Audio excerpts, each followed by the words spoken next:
2026 is actually coming up, and most of us are already writing our list like, oh, in 2026 I want to do this, 2026 I want to do that, I want to achieve this. But now let's come to the aspect of multimedia. You might actually have it part of your plans to go into the field of multimedia, either video editing, photography, graphic design, or what have you. Now, there are basically four key factors which I will actually advise anyone who is actually learning or who is actually intending to move into the creative space in 2026 to actually consider. This is actually more of an uncut video, like raw. I'm just being more expressive. First, we're looking at most people actually know this. We all know we're in the era of AI. It's no news. Everybody know, you see AI here, AI there, AI artificial intelligence automating processes for us. Now, the first thing I'll say is, if you intend moving in, this would have been like the last point, but I think you should come first. You should master the use of AI tools. You should master the use of AI tools. There are quite a number of AI tools out there, and they've actually been really, really helpful. People actually say this: are AI tools going to replace creatives? Let's say, for instance, I'm a graphic designer. Are AI tools going to replace designers? Yes, to a point, but it's not going to replace people that actually know how to use them. When I say know how to use them, actually implement or use AI tools in your workflow, how you make your designs, how you set up your project, and what have you. If you know how to master the use of AI tools, let's say, for instance, the aspect of photo manipulation. When you talk about photo manipulation, for instance, you actually want to change an outfit, you want to change the color of someone's hair, you want to change the sunglasses and what have you on a subject. In Photoshop, it might take you like an hour, 2 hours, 3 hours, depending on your speed. But with AI tools, for instance, we have the example of Gemini Nano Banana. In less than a minute or more, or lesser, depending on your internet strength, you can actually do these manipulations very fast. They've even been improved in a way that you don't need to prompt these AI tools so lengthy or too much. You might just need to get reference images put together and upload, and just put a prompt. Oh, merge this, replace this with this, change this to this, and you get your results and you use them in your project. Very easy. It's have actually reduced the time frame, because if you notice, time is actually faster. That's how I actually do see it. Because most of us, we are like, oh, we were just in January 2025, and now we're already in December 2025. Yeah, it's going to be way more faster in 2026. So people expect deliveries also to be faster. So the essence of these AI tools coming on board in the creative space, it's actually to make workflow faster and way more easier. Now, then, the second point I'm talking about is getting into a niche. Yeah, when I talk about, or when we say get into a niche, find an area of concentration. If you are actually starting up, it's way more easier. It's way more easier for you to learn. If you want to learn everything, you want to learn poster design, you want to learn thumbnail design, you want to learn branding and logo design, you want to learn flyer and what have you, it's going to be a lot. We know the market is quite saturated now. So when you actually focus on a particular field or aspect, it's easier for you to pitch yourself out there. It's easier for you to market yourself out there to clients and to customers. Now, for instance, let's look at the point of um, design. Let's say branding or logo design.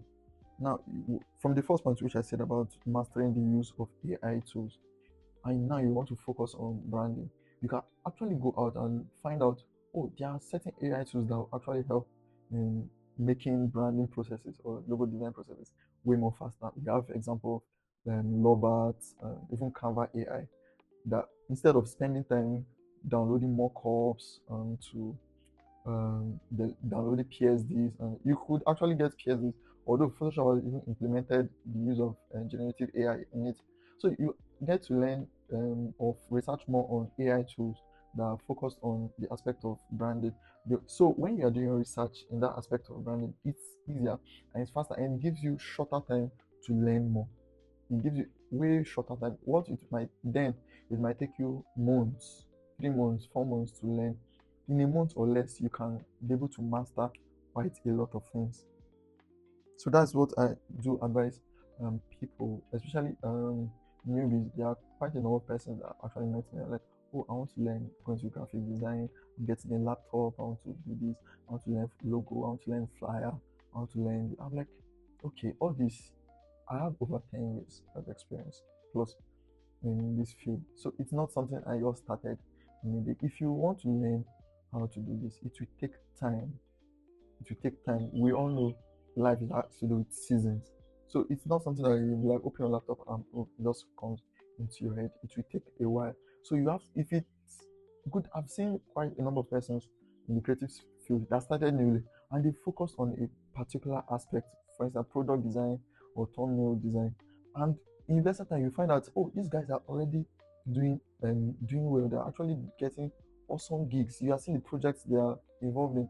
It's because they've actually niched themselves in that aspect. And that's what I do tell people actually coming to learn. It's very important to find a niche to focus on.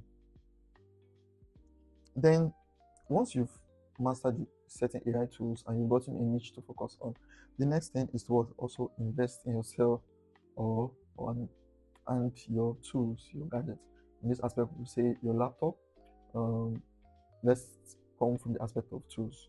Focus and investing in getting a better gadget.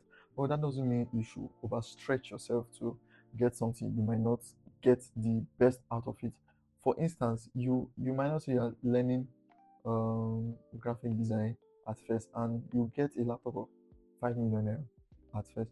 I'm not saying it's bad. If you have the capacity to get it, go for it. So for a long time you're not getting another laptop.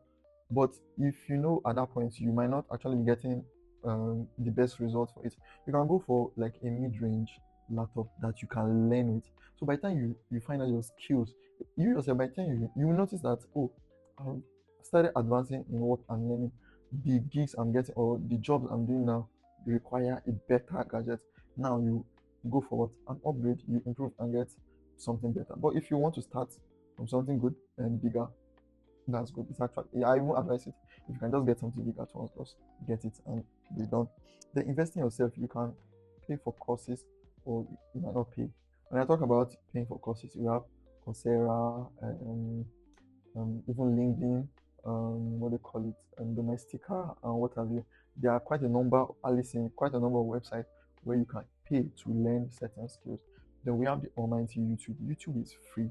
It's free to everyone except you want to pay for your subscription, which to avoid ads and distracting your learning process.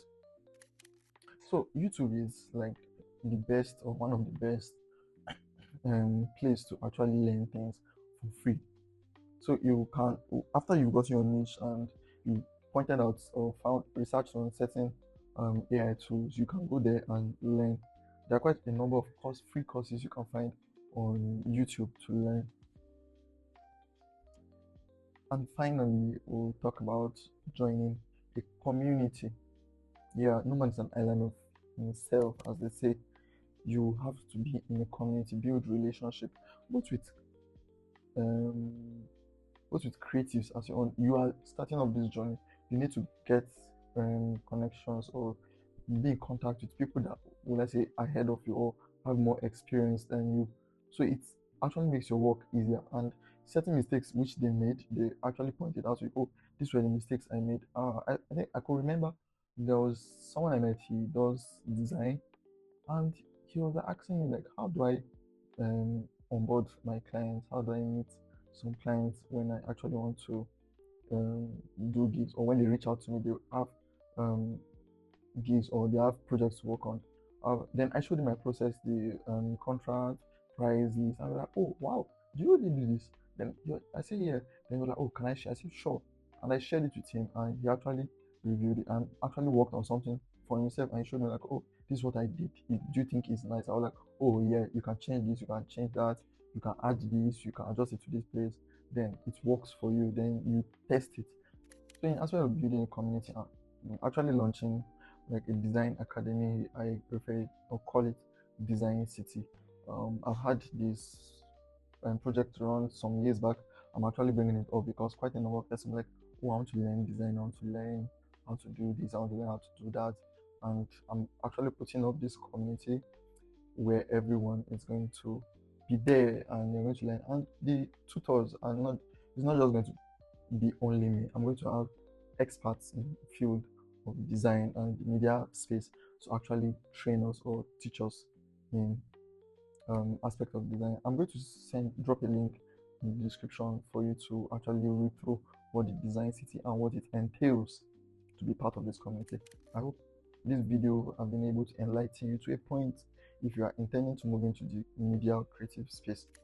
You can drop a comment if you have your own ideas or what to share, you can put it, or if you want something to discuss on, you can just share it in the comments below. Thank you.